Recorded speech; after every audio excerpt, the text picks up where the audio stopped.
Siri bercakap dengan jin. Karya asal Tamar Jalis. Olahan Hei Padu Kawali. Episod ke-29. Di Kacau Penunggu Kolam. Jangan lupa like dan subscribe channel Hei Padu Kawali kepada kawan-kawan, teman-teman para subscriber dan juga bakal subscriber yang akan subscribe channel ini selepas menonton video ini. Apa yang dikatakan oleh Imam berjubah hijau itu dilaksanakan oleh Janda Omar dengan sempurna. Datuk tidak banyak campur tangan dalam urusan tersebut kecuali menemani Janda Pak Omar pergi ke kubur selama 8 pagi berturut-turut. Masuk hari yang ke-14, suara tangisan dari kubur sudah tidak kedengaran lagi. Dan Janda Pak Omar pun menyatakan hasratnya pada Datuk untuk pulang ke Pontian. "Tangguhlah dulu boleh?" kata Pak Omar kepada jandanya. "Kenapa?" "Lepas mengadakan kenduri kesyukuran malam Jumaat ni, kau pulanglah. Aku minta pada kau, demi kasih sayang kita kepada anak." Pak Omar menyatakan hasratnya. Janda Pak Omar termenung. Dalam hati dia membilang hari. Dia menggigit bibir. Kalau dia memenuhi permintaan Pak Omar, bermakna dia terpaksa bermalam lagi di kampung corak ilahi itu. "Hari ini suami saya datang mengambil saya. Saya tak dapat menunaikan hajat baik tu," jawab janda Pak Omar. Datuk merenung muka Pak Omar yang dijamah sinar matahari pagi. "Bila suami awak datang?" Datuk menyoal perempuan yang berwajah lembut itu. Kedua-dua belah kelopak matanya agak hitam kerana kurang tidur dan terlalu banyak menangis mengenangkan perbuatan bekas suaminya. "Tengah hari ini," jawabnya pendek. "Hari ini hari Khamis. Dia tak marah kalau kau tidur semalam lagi di sini," kata Datuk. Perempuan yang berwajah lembut menyimpan 1000 penderitaan itu merenung wajah Datuk. Dalam sinaran mata yang redup, tersembunyi 1000 ketegasan diri yang tidak boleh diubah oleh sesiapa pun. Begitulah firasat Datuk bila melihat bola mata perempuan itu. "Saya boleh menunaikan permintaan itu kalau mendapat izin dari suami saya. Tugas isteri membuat apa yang disukai suami dan menjauhkan sebarang perbuatan yang tidak disukainya. Inilah ibarat saya untuk suami saya," ujar perempuan itu dengan tenang. Datuk tersenyum dalam hal ini. Ternyata Datuk tewas. Datuk boleh berhadapan dengan jin dan syaitan dengan gagah dan berani.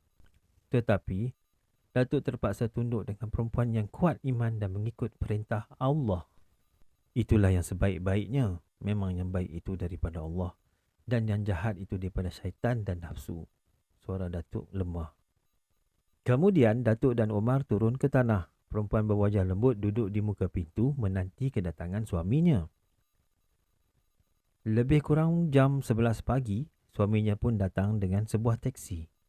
Datuk segera menemui suami perempuan itu dan bercakap sesuatu dengannya. "Oh, tak apa, tak jadi halangan kalau semua itu untuk kebaikan kita bersama," balas suami perempuan itu. Dengan tenang suami perempuan itu membayar tambang teksi dan meminta teksi itu datang menjemputnya selepas sembahyang Jumaat pada hari esoknya. Malam itu, kenduri kesyukuran pun diadakan.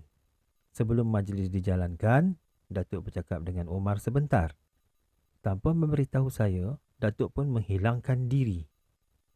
Bila tetamu sudah penuh di anjung, Datuk secara mendadak saja tersembul dalam barisan orang kampung bersama seorang lelaki berjubah hijau. Lelaki itu saya lihat tidak banyak bercakap. Dia hanya bersalam saja dengan orang yang datang. Kemudian duduk tunduk membilang tasbih. Atas permintaan Datuk, orang yang berjubah hijau membacakan doa. Bila orang ramai menjamah hidangan, orang berjubah hijau itu tidak menjamahnya. Dia terus membilang tasbih. Bila semua orang selesai makan dan minta diri untuk pulang, orang berjubah hijau itu terus bangun dan berjabat salam. Tidak ada orang yang berani bertanya tentang dirinya, sama ada pada Datuk ataupun pada Pak Omar sendiri. Mulut orang ramai juga bagaikan terkunci. Akhirnya, tinggallah saya, Datuk, Omar dan jandanya bersama suami di dalam rumah itu merenung ke arah lelaki berjubah hijau itu. Lalu orang berjubah hijau itu berkata, "Bertakwalah kamu semua kepada Allah, dan Allah akan memberikan kamu semua pengetahuan dan petunjuk yang baik." Kemudian dia bagaikan kilat hilang dari penglihatan kami. Kerana semuanya sudah selesai, Datuk dan saya meninggalkan kampung Jorak Ilahi. Datuk menolak pemberian Pak Omar seperti kelapa, pisang dan wang sebanyak RM50. Dalam perjalanan pulang itu, Datuk tiba-tiba teringatkan anak saudaranya. Anehnya, bila saya mencadangkan padanya supaya pergi ke sekolah tempat anak saudaranya mengajar, Datuk pula menolak. "Jangan dikacau, dia bekerja mencari rezeki," kata Datuk. "Habis bagaimana kita nak cari dia tu?" "Ikhtiar dengan bertanya pada orang." Tak kuasa saya nak melawan cakap Datuk. Setelah puas bertanya ke sana ke sini, akhirnya dapat juga Datuk tahu lokasi rumah anak saudaranya itu. Tidak lama kemudian, saya dan Datuk menginap di rumah anak saudaranya itu. Sepupu saya itu, Yusof namanya, menyewa sebuah rumah berhampiran dengan tanah kubur. Menurut Yusof, tempat dia tinggal itu dipanggil Kampung Bagam. Berapa tahun yang lalu, sewaktu saya pergi ke Singapura, kawasan itu sudah banyak berubah. Sudah ada kedai perabot kepunyaan orang Melayu bertingkat-tingkat tingginya. Lebih kurang jam 12 malam, saya terdengar pintu rumah Yusof diketuk orang bertalu-talu. Bila dia mahu membuka, Yusof menahan. "Kenapa?" "Syaitan tu," jawab Yusof. Mendengar cakap Yusof itu, Datuk bangun. Dia termenung sejenak melihat wajah Yusof yang kelihatan pucat. Anak dan isterinya tidak dikejutkan. "Syaitan macam mana?" Datuk meminta kepastian. "Saya belum melihatnya, tapi orang yang pernah membuka pintu rumah melihat seorang perempuan berambut panjang, tidak bermata." Yusof memberikan penjelasan. Sebaik saja Yusof habis bercakap, Datuk terus membuka pintu. Apa yang dikatakan Yusof memang benar. Di muka pintu berdiri seorang perempuan berambut panjang dengan wajah yang pucat. Dengan sekilas, Datuk sudah tahu perempuan yang dilihatnya itu bukannya hantu. "Apa hal malam-malam ni?" tanya Datuk. "Saya lapar." "Masuklah, kita makan." Perempuan itu pun lalu masuk. Perbuatan Datuk itu memeningkan kepala Yusof. Datuk memberikan perempuan itu makan. Bagi menguji sama ada perempuan itu sudah dirasuk syaitan atau tidak, Datuk mencampakkan kain hitam berbucu 3 ke arah perempuan itu. Tak ada tindak balas. Setelah Datuk mengadakan temu bual dengan perempuan itu, ternyata perempuan itu gila ataupun disingkirkan oleh keluarganya. Perempuan itu terpaksa tinggal di pinggir hutan dan keluar bila malam sahaja. Kemudian orang-orang yang tidak bertanggungjawab menyebarkan fitnah perempuan itu bukan manusia, tetapi hantu perempuan berambut panjang. Malam itu juga, Datuk cuba memberi rawatan segera pada perempuan itu. Datuk juga menyuruh perempuan itu bermalam sahaja di rumah Yusof.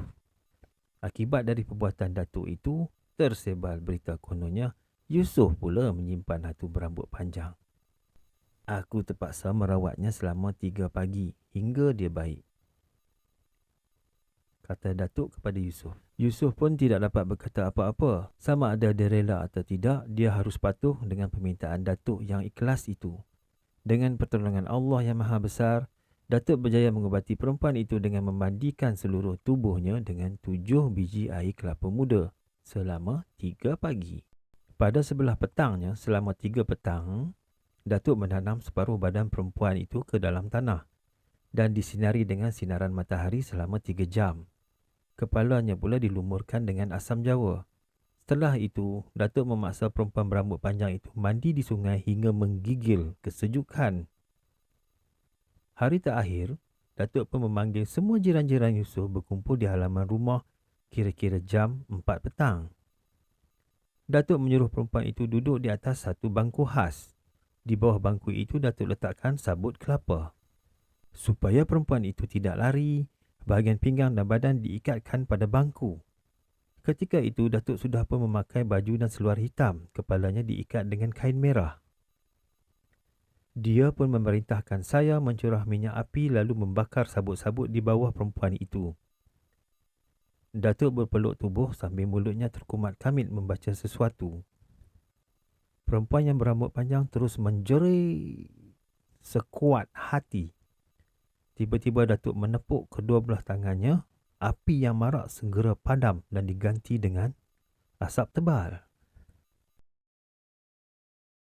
Kesan daripada asap tebal itu, perempuan itu terbatuk-batuk kelemasan. Serentak dengan itu, orang ramai melihat tulang-tulang ikan dan serpihan kaca keluar dari rambut wanita itu. Datuk menyuruh saya menyiram air di atas sabut yang dibakar itu. Perempuan yang berambut panjang itu terkulai di atas bangku. Datuk lalu mengumpulkan serpihan kaca dan tulang itu dimasukkan ke dalam uncang kecil.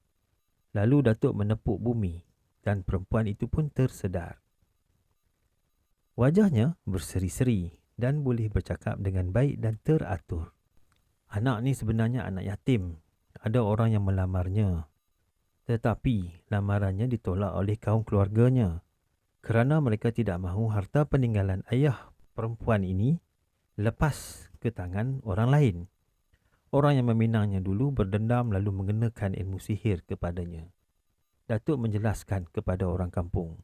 Bila Datuk mahu meninggalkan kawasan halaman untuk masuk ke dalam rumah, seorang lelaki tiba-tiba segera menerkam kepadanya dan mengaku pada Datuk bahawa dia adalah ayah saudara kepada perempuan itu. Dia juga yang menyuruh anak buahnya mendebarkan fitnah kepada perempuan yang malang itu. Datuk menasihatkan lelaki itu supaya membela anak saudaranya sebaik mungkin. Dengan rasa rendah diri, lelaki itu menyesal atas perbuatannya. Dia berjanji akan memelihara anak saudaranya seperti anaknya sendiri. Pagi esoknya, saya dan Datuk pun meninggalkan rumah Yusof menuju ke utara dengan sebuah teksi.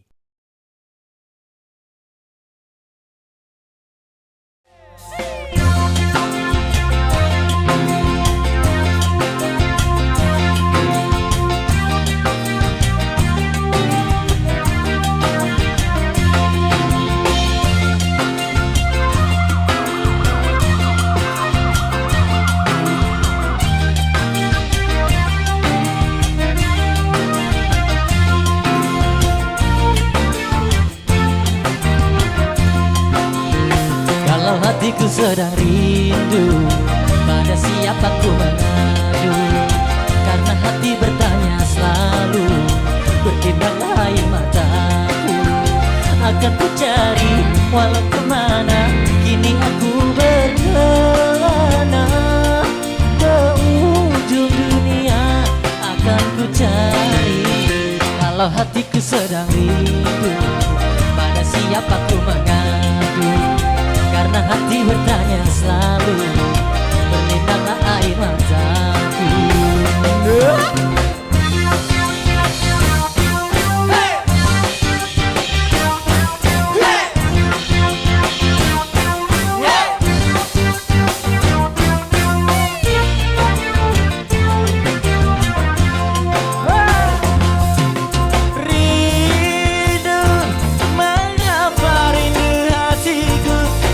Tertahan, kau tinggalkan aku seolah.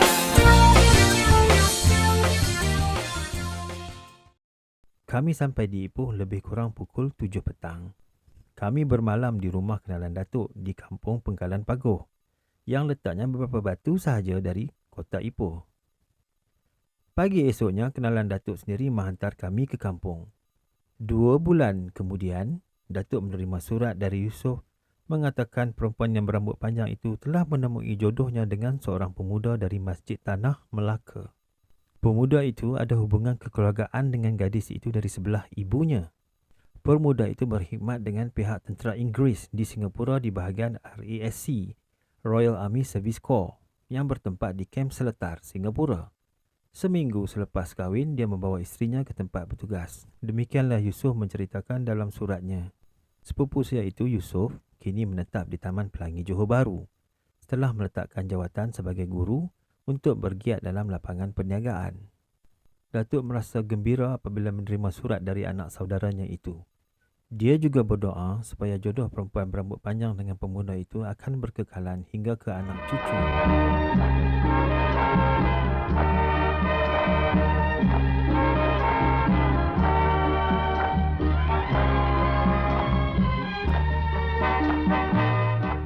Sejak Datuk pulang dari Batu Pahat, kesihatannya tidak begitu baik. Dia selalu diserang batuk mulai pukul 12 malam hingga menjelang subuh. Bila saya menasihatkan supaya pergi menemui doktor, Datuk tidak mahu. Dia mengatakan pada saya sakitnya tidak parah dan boleh baik sendiri. Kadang-kadang saya terfikir alangkah baiknya kalau saya dapat jadi seperti Datuk. Boleh menolong orang sakit. Tetapi, bila saya fikirkan sedalam-dalamnya, memang saya tidak dapat mengikuti jejak langkah Datuk itu. Datuk cukup lokek mahu menurunkan kebolehan dan kepandaiannya dengan diri saya. Datuk bimbang kalau ilmu yang saya tuntut darinya akan disalahgunakan. Dia hanya menurun ilmu-ilmu yang mudah pada saya seperti mengurut tangan orang yang tersilap aurat serta beberapa petua dan doa untuk diri saya sendiri yang tidak boleh digunakan untuk orang lain walaupun untuk anak isteri sendiri. Dari situlah mula timbul dalam hati saya untuk menyambung pelajaran yang terkandas.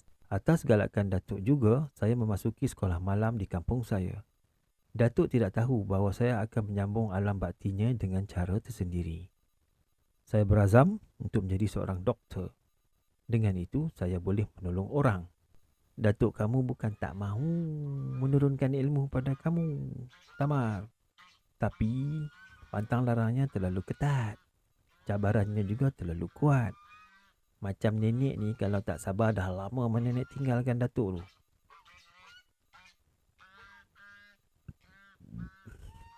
Tanpa diduga, perbualan saya dengan nenek didengar oleh Datuk. Dia segera mendekati kami. Matanya merenung wajah saya. Dia seolah-olah membaca apa yang tersirat dalam dada saya pada masa itu. Aku boleh memberikan kesenangan, kebahagiaan pada orang lain. Tetapi hal itu tidak dapat aku berikan kepada nenekmu. Kalau dia menuduh aku sebagai lelaki tidak bertanggungjawab, aku tidak marah. Apa yang dikatakan itu benar, kata Datuk dari kepala tangga. Nenek merenung muka saya. Memang begitu janji aku dengan guruku dulu. Tidak mengutamakan kepentingan diri sendiri dan kaum keluarga. Kalau tidak, ilmuku tidak akan menjadi. Tuhan telah memberikan aku seorang isteri yang setia dan sabar. Inilah nikmat dari Allah yang aku terima. Datuk menyambung lagi. Matanya merenung wajah nenek. Dan nenek pun tersenyum cukup manis. Belum pernah saya menikmati senyum nenek semanis itu. Agaknya dia megah kerana pengorbanannya selama ini disanjung oleh Datuk. Barangkali sikap bertolak ansur, timbang rasa dan saling memahami tugas masing-masing membuatkan rumah tangga Datuk dan nenek kokoh sehingga ke anak cucu. Fikir saya di dalam hati, Tamar, nenek kamu seorang wanita yang baik. Tambah Datuk lagi.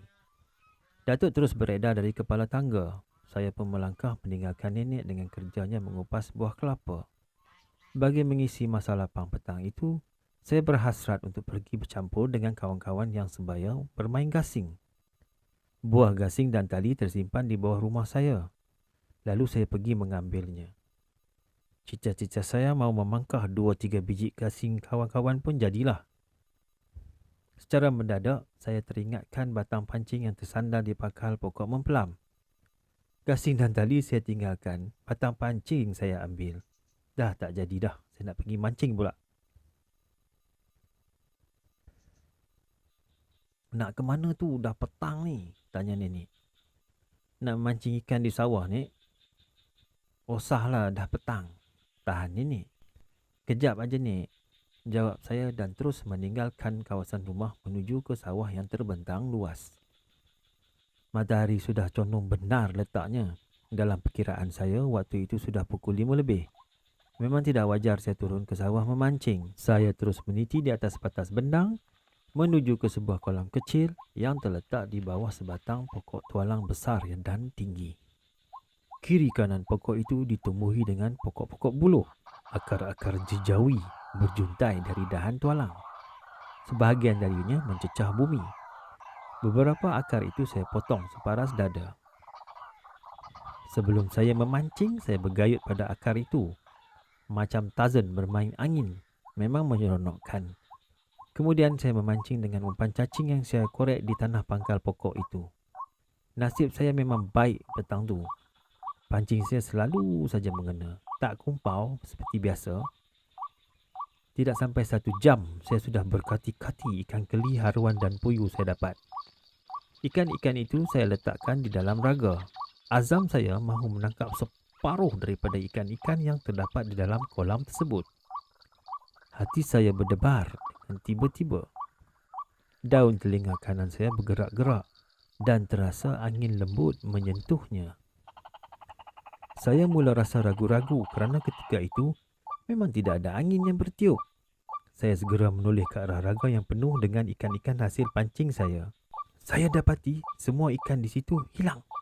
Kecuali seekor anak haruan kecil sebesar ibu jari terlompat-lompat di dalam raga. Saya renung ke langit, matahari sudah pun runduk di kaki langit. Keadaan sekeliling sawah sudah tidak secerah tadi.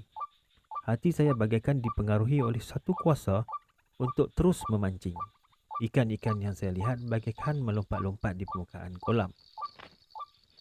Saya membuat keputusan yang saya kira cukup baik, iaitu meneruskan kerja memancing ikan di kolam. Sedang saya asyik memancing, hari pun beransur gelap. Senjakala sudah tiba. Saya bagaikan terdengar suara datuk memanggil-manggil nama saya. Saya bersedia untuk pulang dan mula merapat ke pangkal pokok tualang untuk mengambil raga yang berisi ikan tadi. Lagi sekali saya terkejut. Tidak ada seekor ikan pun di situ, kecuali anak haruan tadi. Saya menarik nafas panjang. Saya jadi bodoh dengan keadaan yang saya hadapi. Ada sedikit amalan yang Datuk berikan kepada saya apabila menghadapi keadaan yang begitu. Barangkali saya perlu mencubanya sama ada menjadi atau tidak. Dengan tenang saya menjamah bumi dengan hujung kuku jari manis. Saya pun membaca sepotong ayat dari surah Al-Falaq, iaitu Qul a'udzu birabbil falaq hingga akhir. Saya terasa diri saya bagaikan mendapat sesuatu kekuatan ghaib. Saya jadi berani. Rasa cemas dan bimbang hilang dalam diri saya. Dengan ekor mata saya menjeling sekitar kawasan. Lagi sekali semangat saya tergugat. Di sebelah kanan saya terlihat sebatang kaki macam kaki itik yang besar, berbulu roma tebal hingga ke buah betis. Saya dongakkan kepala. Saya berhadapan dengan satu lembaga putih yang cukup tinggi, lebih tinggi daripada pokok tualang itu. Hari makin beransur gelap. Saya bagaikan terdengar deru angin yang cukup hebat, bagaikan ribut besar yang sedang berlaku di sekeliling saya. Saya terdengar pokok tualang digoncang bertalu-talu. Saya nampak dengan jelas dengan dedaun tualang yang jatuh ke bumi. Bila bunyi angin ribut berakhir, lembaga itu pun hilang. Suasana terasa terlalu sepi. Saya campakkan batang pancing dan raga ke dalam kolam. Saya bersedia mahu melangkah pulang. Nekat. Baru 5 tapak, saya berhadapan dengan satu lembaga yang cukup aneh. Tingginya agak sederhana, lebih kurang sama tinggi dengan bentuk tubuh Datuk. Kepala lembaga itu tidak berapa jelas, tetapi dari bahagian leher hingga ke paras pinggang ditumbuhi bulu. Kedua belah tangannya bagaikan sayap burung. Dari pinggang hingga ke kaki serupa dengan bentuk tubuh manusia biasa. Dalam saat-saat cemas begitu, saya terdengar nama saya dipanggil sayup-sayup dari arah kampung. Saya kenal benar suara itu. Suara Datuk. Saya cuba menjawab panggilan itu tetapi tidak berdaya. Suara saya tidak keluar. Bagaikan ada sesuatu yang menahan di pangkal kerongkong saya. Saya renung ke arah lembaga itu kembali. Kini saya sudah pasti benar bahawa lembaga itu memang aneh. Kepalanya juga berbentuk burung, ada paruh dan muncung. kedudukan matanya macam kedudukan mata manusia. Sinar matanya tajam, tidak berkelip-kelip memandang ke arah saya. Suara Datuk makin lama makin dekat kedengaran. Dalam saat-saat begitu, saya tidak dapat berbuat apa-apa lagi. Saya hanya pasrah dan berserah kepada Allah yang Maha Besar. Saya cuba membaca beberapa potong ayat Al-Quran, tetapi banyak yang silap dan lintang pukang. Perkara yang patut didahulukan dikemudiankan, begitulah sebaliknya. Saya sebenarnya jadi tidak tentu arah pada masa itu. Suara Datuk kian dekat. Saya menoleh ke arah datangnya suara Datuk. Memang saya lihat Datuk ke arah saya dengan membawa sepotong kayu. Saya cuba melambai-lambaikan tangan ke arah Datuk. Lambaian saya itu seolah-olah tidak dapat dilihat oleh Datuk dalam suasana yang agak samar-samar itu. Lembaga ganjil itu terus melihat gerak-geri saya. Dalam waktu senja itu, saya melihat Datuk kian hampir dengan saya. Jarak saya dengan Datuk lebih kurang 10 hingga 15 kaki sahaja. Tetapi Datuk masih tidak dapat melihat saya. Suara Datuk cukup jelas saya dengar. Sayangnya saya tidak dapat menjawab panggilan Datuk tu. Tak mau dengar cakap orang inilah padanya. Aku juga yang susah. Saya mendengar Datuk mengeluh. Saya lihat Datuk betul-betul berdiri di sebelah lembaga ganjil itu. Datuk terus memacakkan kayu yang dibawanya ke tanah. Serentak dengan itu, saya lihat lembaga ganjil itu membuka kedua belah sayapnya lalu terbang ke arah dahan tualang. Secara mendadak sahaja, saya boleh bersuara selantang-lantangnya. Datuk terkejut bila dia mendapati dirinya berhadapan dengan saya. Tanpa banyak cakap, Datuk terus menyapu wajah saya dengan tangan kirinya sebanyak 3 kali. Kau masuk salah tempat, kata Datuk dan terus membawa saya pulang. Sampai di jalan rumah, saya dimarahi Datuk. Hampir-hampir saja dia mahu menampar muka saya. Mujulah Denek dapat menyabarkan Datuk yang sedang naik darah itu. Apa yang saya lihat tadi bagaikan mimpi dan tidak masuk akal. Kalau diceritakan pada sesiapa, saya pasti dituduh gila ataupun berkhayal. Paling-paling tidak pun, dia anggap suka mengada-gada cerita yang tidak munasabah. Tetapi lain pula pada Datuk. Dia terus menyuruh saya bercerita. Dia yakin apa yang terjadi pada saya ada hubungannya dengan alam, ada hubungan dengan makhluk Allah yang tidak dapat dilihat dengan mata kasar. Demikian episod ke-29 siri Bercakap dengan Jin di Kacau Penunggu Kolam. Nantikan sambungan episod ke-30 Ilmu Raja Kelawar. Jangan lupa like dan subscribe. Hey, padu kau.